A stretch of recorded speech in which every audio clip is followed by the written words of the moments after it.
wa yasihulan sah bai'u kulli tohirin opo menjual setiap yang suci. Jadi pertama yang dijual harus suci. Kalau nggak suci, jual apa?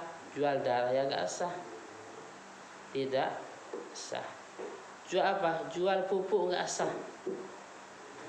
Jual pupuk tidak sah. Cuman secara fikih namanya itu nakluliyat. Apa nakluliyat? Mindah ke pemilikan. Cuman ketika syigot transaksi tidak memakai jual beli.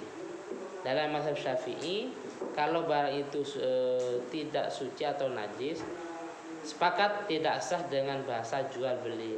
Bagaimana solusinya? Solusinya nakluliyat, memindah ke pemilikan. Mas ini ambil ya, oke, terus bayar uang umpamanya. Enggak usah bahasa jual beli dalam mazhab Syafi'i. Jadi yang pertama harus suci. Kalau najis atau mutanajis tapi tidak bisa disucikan, nggak boleh.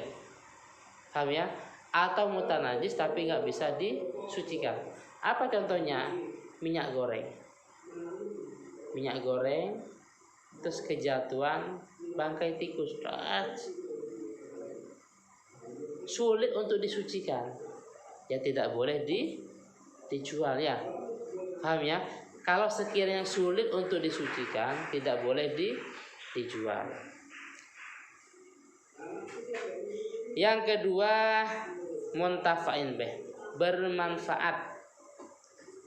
Jual beli sarung, apa manfaat sarung?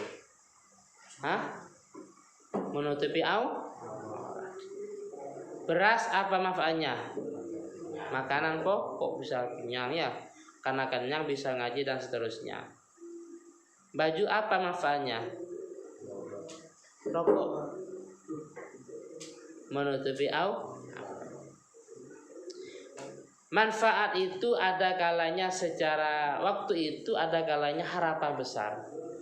Contohnya nggak usah. Jadi berarti kalau yang tidak bermanfaat tidak sah. Rokok, apa manfaatnya?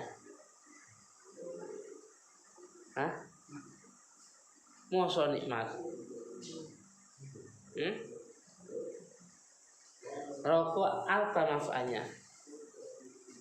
Kalau es oyen itu bermanfaat. Kalau es krim bermanfaat. Rokok, apa manfaatnya? Mengikuti pendapat yang tidak bermanfaat, berarti jual beli rokok itu tidak sah. Tapi mengikuti orang yang mengatakan rokok bermanfaat, berarti jual beli rokok itu sah. Karena hukumnya rokok itu banyak. Saya dulu pernah baca namanya kitab Al Halal wal Haram fil Islami. Rokok itu bisa wajib. Merokok bisa wajib. Apa contohnya? Idza akhbarahu tabibun adlun wasiqah. Ketika ada dokter yang memang sangat ahli mengatakan, Mas Rasa ini kalau tidak merokok penyakitnya tambah parah. Yang mengatakan dokter ahli wajib merokok, berarti rokok hukumnya wajib. Yang kedua haram.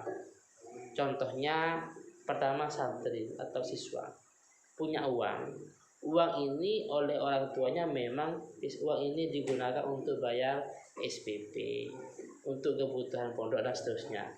Ternyata rokok dibelikan memakai uang tadi, maka hukumnya haram karena nggak kerja.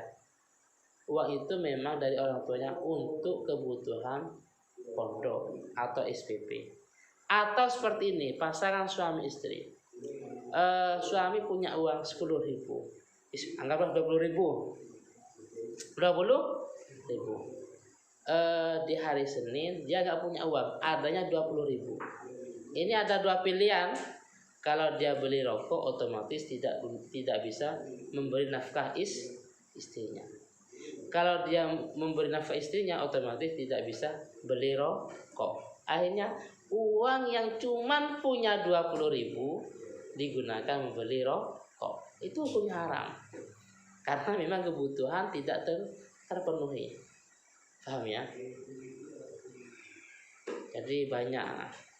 Yang jelas kalau untuk santri haram, karena nggak kerja ya, kecuali besok sudah kerja, pemasukan banyak. Kalau nggak merokok, nggak punya daya dan kekuatan, nggak bisa kerja umpamanya, baru itu yang dianjurkan.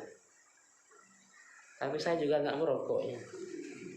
Seumur hidup pernah merokok satu kali, terus langsung ya cuma itu toh, rokok yang kecil yang dibuang. Rokok dulu waktu kelas 2 SD dimarahin, alhamdulillah setelah itu sampai sekarang nggak merokok. Cuma satu kali toh, langsung dimarahin, sampai sekarang nggak merokok.